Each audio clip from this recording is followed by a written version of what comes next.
back at the Schaefer's house for another Wednesday Bible study, and I guess things are all set. I don't have your tablet with me, I'm sorry. It's right there. There are two tablets here, one's mine, one's somebody else's. It's- It's on the table. Okay, we got the tablet, very good. Well, I'll make sure everybody is set tonight on this winter evening. Hopefully, we're not gonna get the storm until later. So we'll try to let everyone go early so we can get out of here. We're going to pick up our story at the very end of Paul's journey to Rome in Acts 28. And we'll start our reading at 11, so Acts 28 verse 11. And we're going to read all the way down to 22, so it'll be two paragraphs here. And Paul's arrival in Rome, so he's finally getting to the end of his journey. I'm sorry, Jim, you Finally. said Acts 28, Yeah. verse 11. Okay. So we're getting down to the end here. Wow. So let's see, who read last time? Was it Dan? Okay. Anybody want to read? I mean, I can. Okay, thanks, Sue. 11. 11, it starts After- at the end, yep. After 3 months, we put out to sea in a ship that had wintered in the island. It was an Alexandrian ship with the figurehead of the twin gods Castor and Pollux. Mm-hmm. We put in at Syracuse and stayed there 3 days. From there, we set sail and arrived at Rhegium. Yep. The next day, the south wind came up, and on the following day, we reached Puteoli. Puteoli, yeah, Okay. Puteoli. Now we're into Italian names. Okay, I know. There we found some brothers and sisters who invited us to spend a week with them, and so we came to Rome.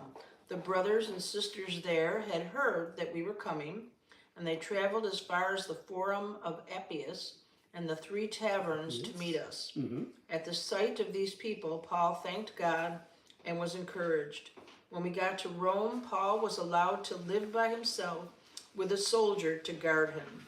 3 days later, he called together the local Jewish leaders.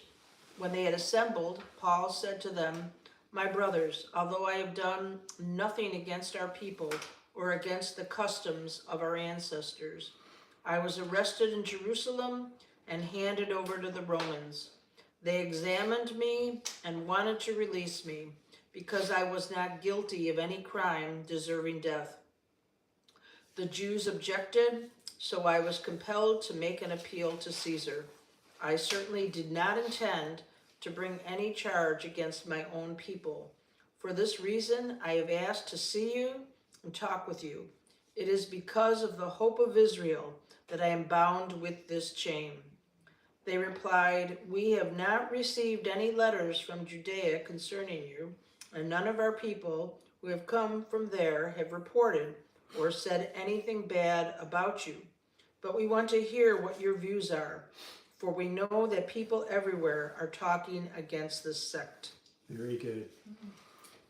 So has anybody ever heard the phrase, "She certainly knows how to make an entrance"? Perfect. Okay, an entrance. And so basically, entering is extremely important. How you enter, how you make your entrance. That's what Paul's doing here. After 3 months, he's finally completing his journey. So now we're in 61 AD. So when they crash landed on Malta, it was October of 60 AD. So now we have transited 3 months, and we're in 61 AD. Now, in review last week, we talked about the couple of miracles that happened when they did get to Malta, and how they were received. That was one of the most fascinating studies, was that they had this open reception by the people of Malta. They called the people barbarians. Now, as we interpreted that word barbarian, it means rough language. That's what that actually means. It doesn't mean that they were violent people like we would interpret barbarian. But they were received with open arms, and actually the Greek word proslambano means they were taken in as companions by the people. And of course, we have the very first miracle we studied was the viper that bit Paul on the hand. And then Paul shook off the viper into the fire. And the barbarians immediately, who worshipped Greek gods, realized that this was sort of a reenactment of a story they'd heard as kids, that a sailor had been shipwrecked and he survived the shipwreck, but that got bit by a snake and died. And they attributed that to the Greek god Dike, and she was the god of justice. And so they assumed, because Paul was under arrest, that he was a murderer and he needed to die by the hand of the Greek god. So God is bigger than this, and so we have an actual prophetic fulfillment of what Jesus said in Mark 16, that you could actually pick up a snake and you wouldn't be harmed. So pretty fascinating. In fact, there's quite a few Bible scholars that don't believe that passage in Mark was part of the gospel. So it's nice to see that no, it's actually something that would later happen in the book of Acts. He did run in on the second miracle in verse 7 of this chapter. Publius, who is the Roman in charge of the island of Malta, his father was sick, and so we have a parallel here to Mark 1 when Peter's mother-in-law was sick. And in the parallel, he calls Jesus to the house. Publius calls Paul to the house, and Paul lays his hands on the father, and he is healed. And then immediately it begins this awakening in the island. And then for 3 months, there is what we would call therapia, which means a healing service that went on. You can imagine going on for 3 months. And literally everyone was bringing their people to Paul to have hands laid on. And so it was a wonderful awakening there in Malta, but they needed to move on. Now, keep in mind that, Julius, the Roman centurion, has got this, he's under orders to get Paul to Rome, but they cannot leave until they can get a favorable wind, and that wind happens on February 6th every year. So what happens, the mariners know this, that there's going to be a south wind. So if we're here in the middle of the Mediterranean, there's going to be a south wind, and that wind comes over what? Anybody? The what desert? Okay, so the Sahara Desert. And so you've got this beautiful, warm, dry wind that's going to come up, and it's going to catch the island of Malta. And you can get in early February, you can get on that wind and it'll blow you straight up to Sicily. So it's 60 miles across open ocean, but with this wind at 6 knots or so, 6 miles an hour, if you will, you can get there in 1 day. So that's what effectively they did. They got on a ship that was wintering over in Malta, in the big harbor, which is not the harbor they crashed in. This is over in the real harbor. And sometime in early February, they caught that south wind and they made for Syracuse. So Syracuse, verse 12, Syracuse is from the Latin word Sara, and it means to be ill. Okay. That is what, now it's not S-A-R-A-H, Yeah. it's S-E-R-A-H, okay? It means to fall ill. It's because Syracuse is built right next to a big swamp. And they were constantly getting illnesses out of the swamp. Now, where else is there a Syracuse? New York. Okay, which is built right next to a swamp. Exactly. It's built right next to a swamp. Where is That's why they called it Syracuse. So anyway, that's just a funny thing. Little history there. Well, And so they, because of this beautiful south wind on February 6th, they were able to make it straight up to Syracuse. And they spent some time there. Obviously, they were, you know, the boat has commerce. This is not the boat they originally contracted to be on. So they're sort of stuck with whatever their itinerary is with this new boat, the boat of the twin brothers. And by the way, the twin brothers are the two stars in Gemini. So the constellation Gemini, Castor and Pollux, that's where that comes from. They sail from there directly north again. And if you go directly north from Syracuse, you're going to hit Italy. And so they hit Rhegium, and Rhegium means split off. So Rhegium is right where what they call the Straits of Messina. So you have Sicily and Italy, and you could see straight across. It's only a few miles. And so they're landing right there at the very, very tip where Sicily split off from Italy. So that's actually the name of the town, means split off. So it brings us to the final leg on the final leg where they're going to go up the coast of Italy. So they're going from the split off, the Straits of Messina, they're going to go straight up, and they're headed for the Bay of Naples. And when the big deep water port for that area is in the Bay of Naples, and that's still 170 miles from Rome. So that is not, that close to Rome, but that's where they're headed. This little town called Puteoli. I've actually been to Puteoli. I've stood on that wharf where they have the little inscription. This is the place that Paul landed. I had a missionary take me there from Naples. She said, "Oh, there's one Christian thing you can see in Naples, and it's over here in Puteoli, and let's go and see the inscription on the pier where Paul landed." So that's one of the only things over there that I've seen. Puteoli in verse 13, it means little wells. And if you look at a satellite map of that, you'll realize there's about 8 craters. Oh. It is one of the most volcanic areas of Italy. And does anybody know the big volcano that's right across the bay? Vesuvius. Okay, so that's how active that area. Vesuvius is still erupting. Wow. It erupts all the time. Wow. So very, very active place.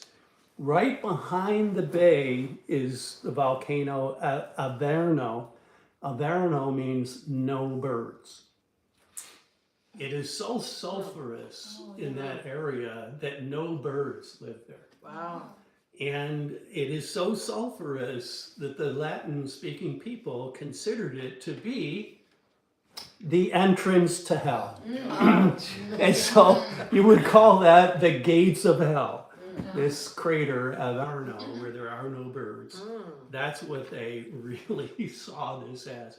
Now, a little secret, you may hear proverbially that no one has ever discovered how the Romans made concrete. You may hear that.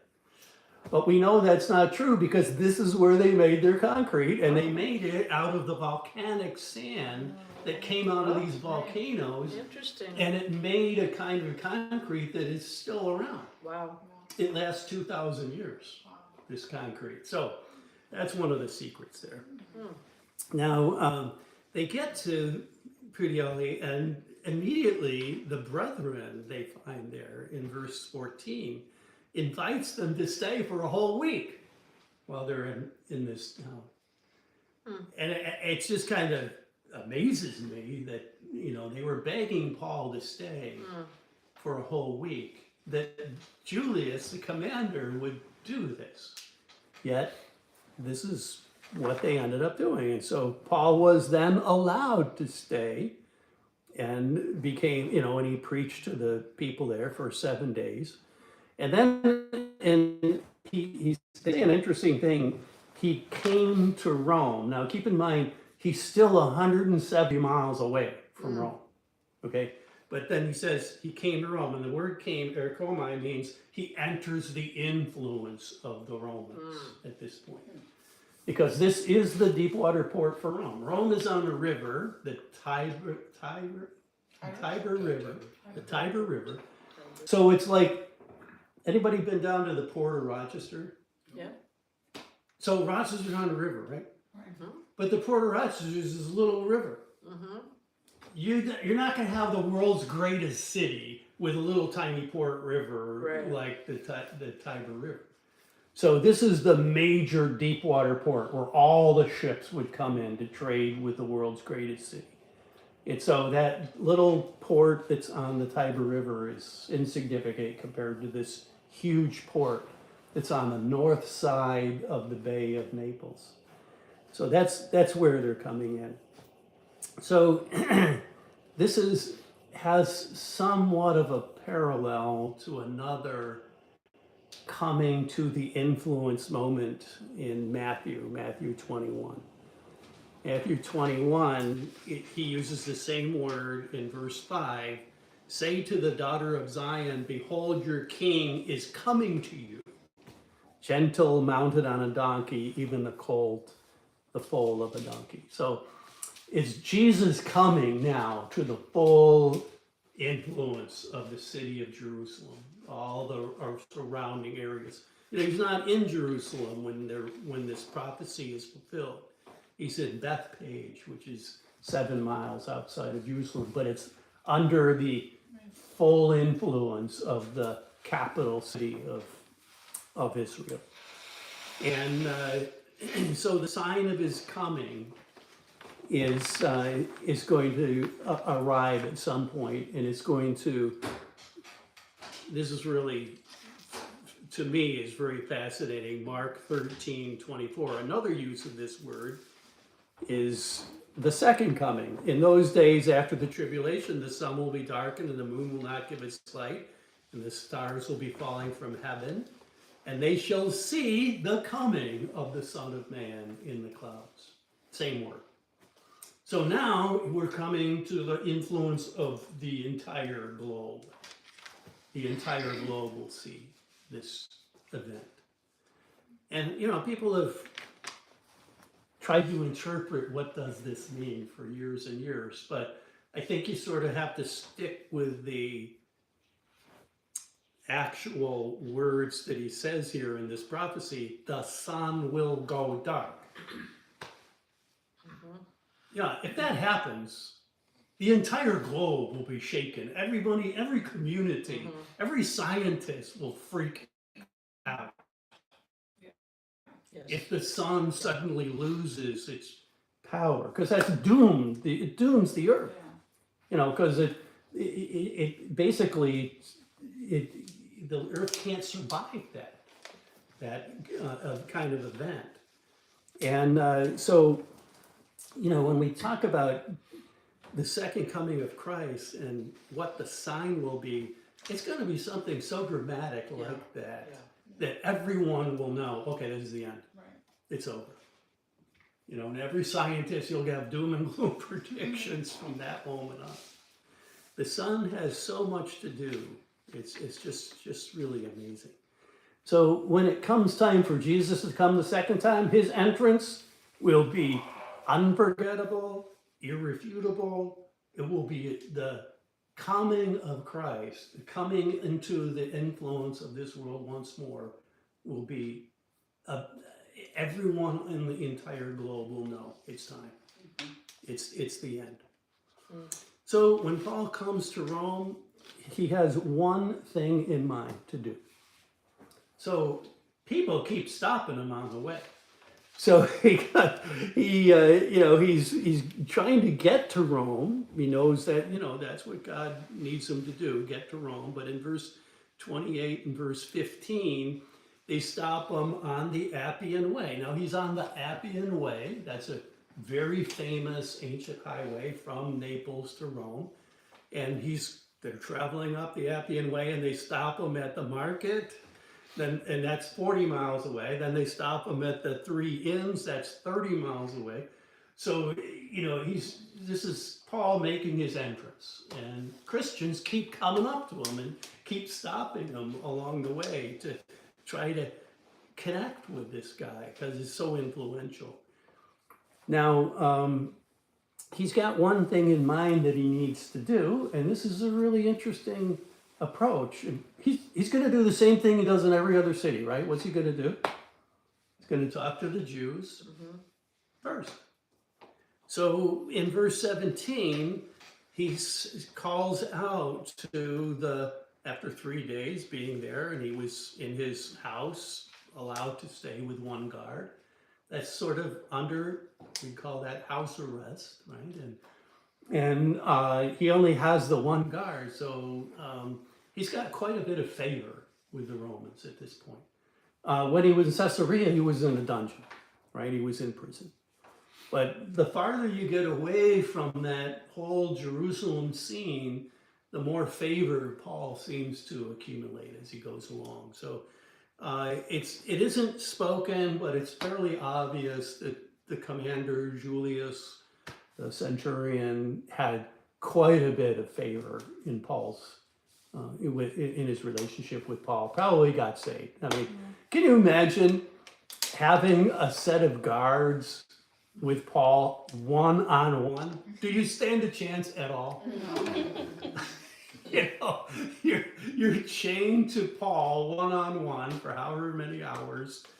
And, he's writing letters to churches and he's preaching to people and having meetings with Jewish, leaders and stuff. And there you are as a Roman soldier. Now he is, still chained. So desmios means he's in chains. He's in bonds.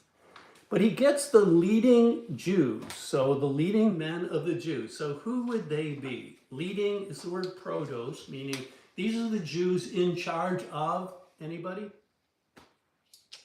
The synagogue, right? The meeting place. Now, who would be in charge of the synagogue? Rabbis. So the rabbis, right? So these are the leading people over the synagogues.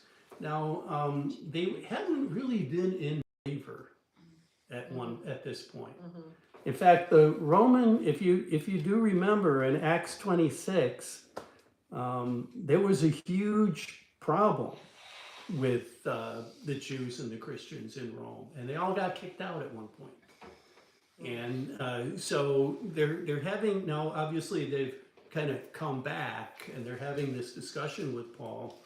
And, Paul's trying to explain to them, look, the people in Jerusalem, when they, they had this riot and I got arrested, and I got turned over to delivered over is the way he says it. Paradidome means he was given into the hands of the Romans by the crowd in Jerusalem at the temple. And then they examined him. As we go on to verse 18, they examined me and they were willing to release me. And anakrino means there was an accusation, so you have to investigate it. So when they did that, there was no grounds.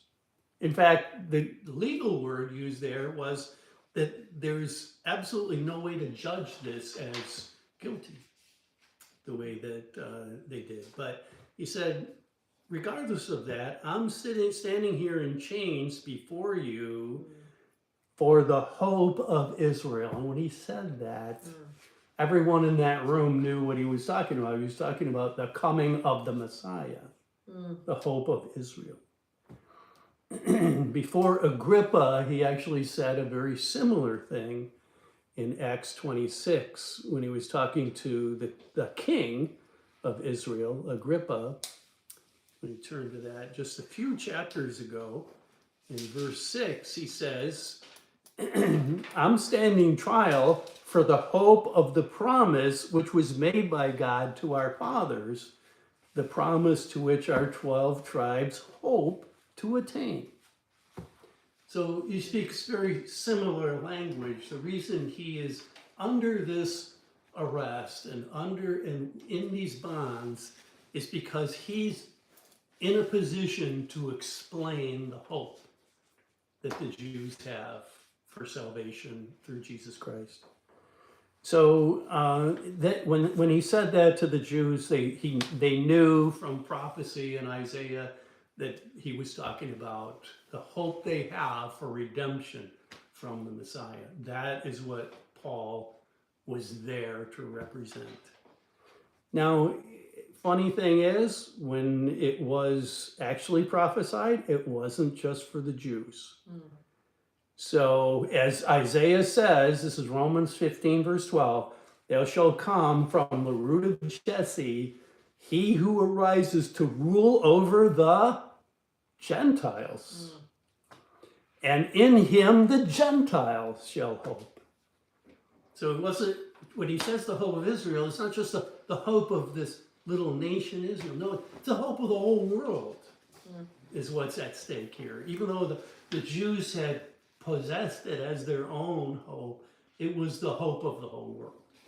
And that's how Paul would explain it to people. And what's interesting is, why is it so important to the Gentiles? Because hope really isn't hope until the situation is hopeless.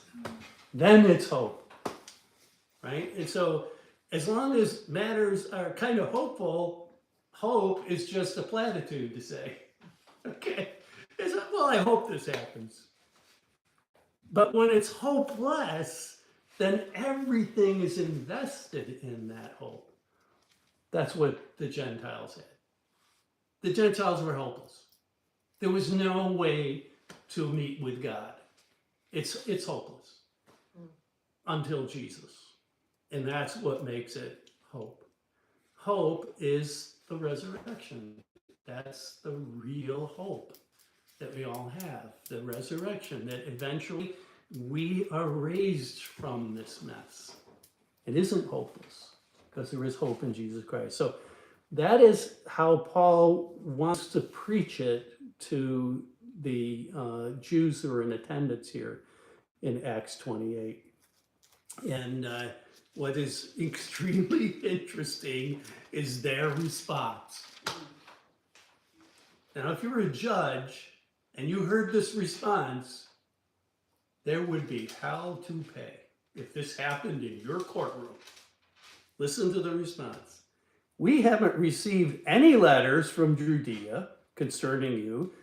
Keep in mind, he left there 2.5 years ago. We haven't received any letters, nor has any of the brethren come here and reported or spoken anything bad about you. Now, it is interesting. We want to hear from you about your views concerning this sect. But what would you do if you were a judge and you're holding a case and the guy's finally here that got accused, but the accusers never showed up? Right. You would be furious about this, and then what would happen? Well, the whole case would get thrown out. Done. Well, sure enough, they do have a rule that they'll hold him for 2 years. We already saw this rule in play once. They'll hold him for 2 years, and if nothing happens, he's free to go. And that is what's going to happen. You know, no written documents. There was no actually signed letter. The only letter he had, the judge got, was the letter from Julius explaining from Felix, or Festus, I guess it was. Festus, why he was in Rome. That's the only letter. And in that letter, what did it say at the very end? There's no reason for this. We can't find any reason for this. And we would have let him go, except he appealed to you. Right. That's the only reason he's there. And so, you know, reading that letter and then the fact that nobody shows up, this is a major problem. Okay, so this is going to come back on them. And he says, we want to hear your views. Phroneo means your opinion of this group. Yeah, they're asking the leader of the group his opinion about the group. Right. You know, Haresis is the word for sect, and it means a party of the Jewish faith. Now, there were two other parties. Anybody? The Sadducees, the Pharisees, and now we've got a third party, the Christians. Okay, so they named them that. And so they considered it another sect, and so they used the word, Jewish? a Jewish sect. So there were like a large body who were just Jewish. And then Right? there were Well, several- yeah, and but they follow different parties. Okay. So some of the rabbis were Sadducees, some of the rabbis were Pharisee. And all of a sudden they've got this new sect called the Christians. And so they say, well, we want to get your opinion on this. Boy, are they in for it. Okay. And so they're going to get laid out just in next week's teaching. And they say, everybody speaks against, that's the word anti-lego. Contradicting words is the way you would interpret this. Or opposing words, anti-lego, opposing words. So, why was there so much conflict? Well, it just turns out that there was actually in 49 AD a conflict between the Jews and the Christians. In fact, they called it the Rebellion of Chrestos. It happened in 49 AD. And in that rebellion, Aquila and Priscilla had to leave Rome. So you might remember that when we studied Acts 18. So this is going way back, probably 2 years ago, when we were studying Acts 18. And 18 verse 2 describes them having to leave Rome because of this rebellion that happened in 49 AD and caused this conflict between the Christians and the Jews. So Claudius, being the emperor, just kicked them all out. And some of them only went down to this port city that we talked about, Puteoli. But some of them left the continent and they just, like Priscilla and Aquila, they went off to Greece and to Asia Minor. But Jesus, wherever he appears and his people appear, will appear as a rock of offense. Now, we talked about this in our Sunday school, but again, in Isaiah chapter 8, there's a prophecy, Isaiah 8:14, he shall be a sanctuary, but to both the houses of Israel, also a stone to strike and a rock to stumble over. So no matter what, as soon as you bring up the name of the Messiah, it's going to be a stumbling block. Well, this is how it has been all along. Yeah. It's how it is even now. So it's how it is for Paul, and Paul's going to run into this stumbling block as he tries to give his opinion to the Jews and the leading rabbis of the city.